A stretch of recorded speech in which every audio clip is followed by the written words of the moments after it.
Hey everyone, Matt here. As I've mentioned before, we follow the OTS queen rearing system, and what happens after the summer solstice is that we give the hives a brood break. Well, actually, only the hives that are big enough to be cell builders. We do that for a couple reasons. One, it disrupts the mites' breeding cycle, knocking back their population. Two, a queen that's mated after the summer solstice acts like a spring queen, so she builds up the population really quick and outbreeds the mites. But also then she will be bringing young bees into the wintertime with her.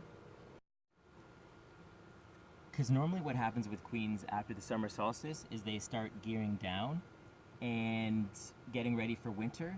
So that means that when they go into winter, they usually have older bees. But also at that time, as they're gearing down and starting to make less brood, the varroa mites are exploding in their population. That's why a lot of colonies fail in the fall time. Three, during that broodless time, the workforce can be redirected out to gathering resources and can fill up the hive with lots of pollen and lots of nectar, getting ready for winter. And as I mentioned, the only ones that actually get the brood break are the hives that are big enough to be cell builders. So today it's going to be Patricia, the Steve hive, the Jimmy hive, and Timmy already has a head start there, as you know. So with my hives, I run an unlimited brood nest, which means that the queen can go anywhere in the whole stack of boxes. A lot of beekeepers, what they do is they have a queen excluder to separate the honey supers from the brood area, but I don't do that. So you can imagine how long it might take to find the queen, because you won't know where she is in here. So today I'm only going to show just highlights, because it's going to be a very long inspection day. So stay tuned. Okay, we're going to start with the Jimmy hive first. Let's get a little smoke in there.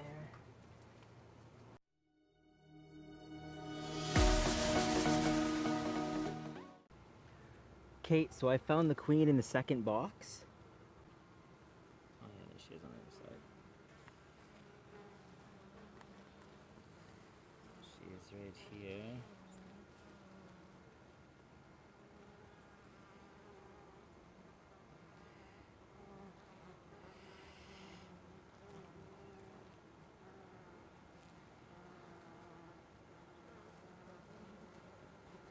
Let's put her in the jar.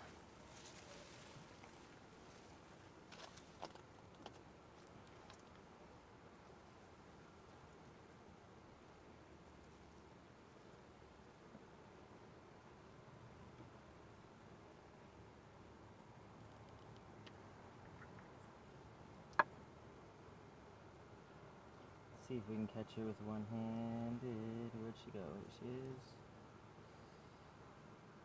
is. Oop. Tricky. Sounds agitated.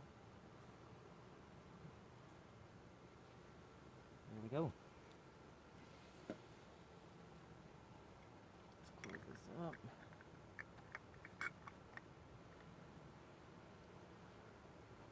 And now we're gonna notch some frames with the right age larvae.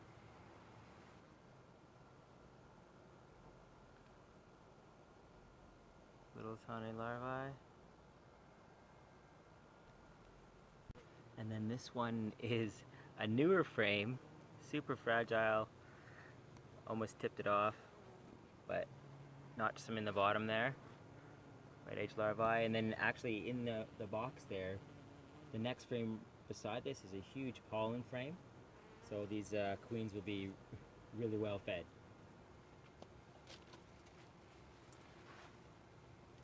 One down.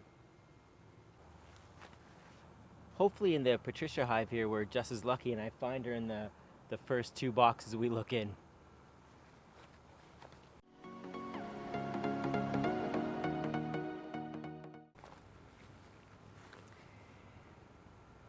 So not so lucky.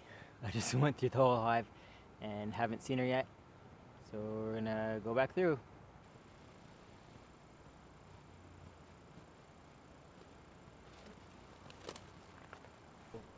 finally, after 6.5 boxes, find the queen. She's right there. Just turn away and get a little bit better sun. Right there.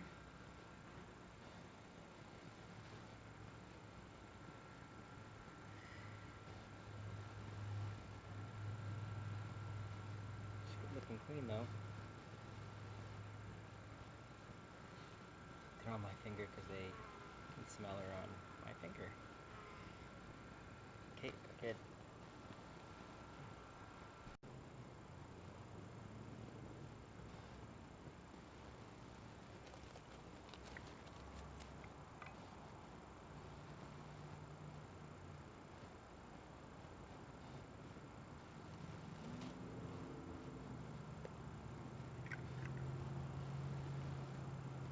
Okay, let's do some notching.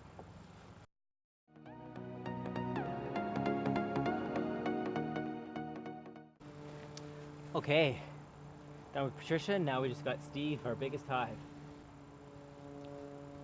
Hopefully I can find that queen quicker.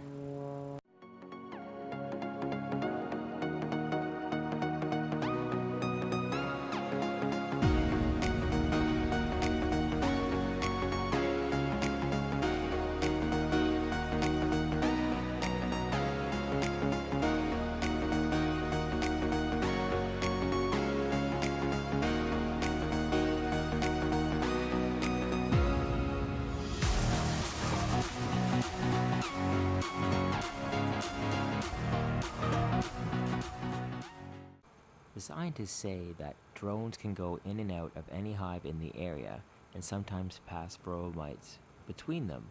So I'm not sure if this one is one of mine. You know, I look through my hives and I don't see one varroa mite on all of the worker bees, and then I find this. So I caught this drone in the Steve hive, and look at how many varroa mites he's got on him. 1, 2, 3.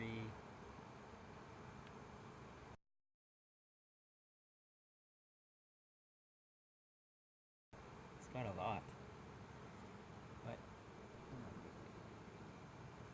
that's why we're giving them a brood break, to knock those guys down, help them out a little bit. And they say that the varroa mites are drawn to the drone because they have a longer gestation period there. So this just might prove it. So finally I found her. Here she is right there. And I went through the whole hive once, excluding the top 2 honey supers.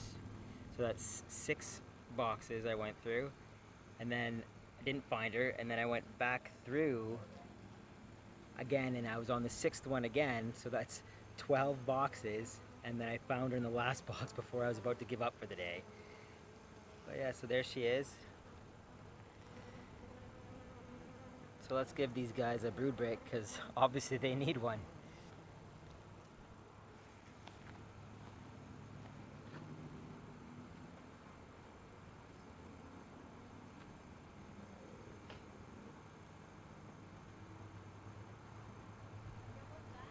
Yeah, I just found her. Okay. Oh. Oh, that's gonna hurt. There we go.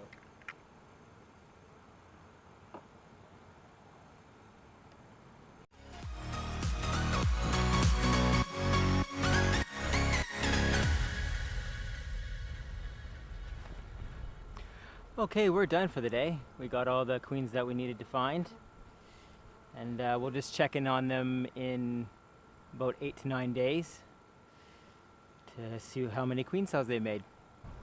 So if you enjoyed this episode, thumbs up and subscribe if you haven't, and have a great day. Thanks for watching.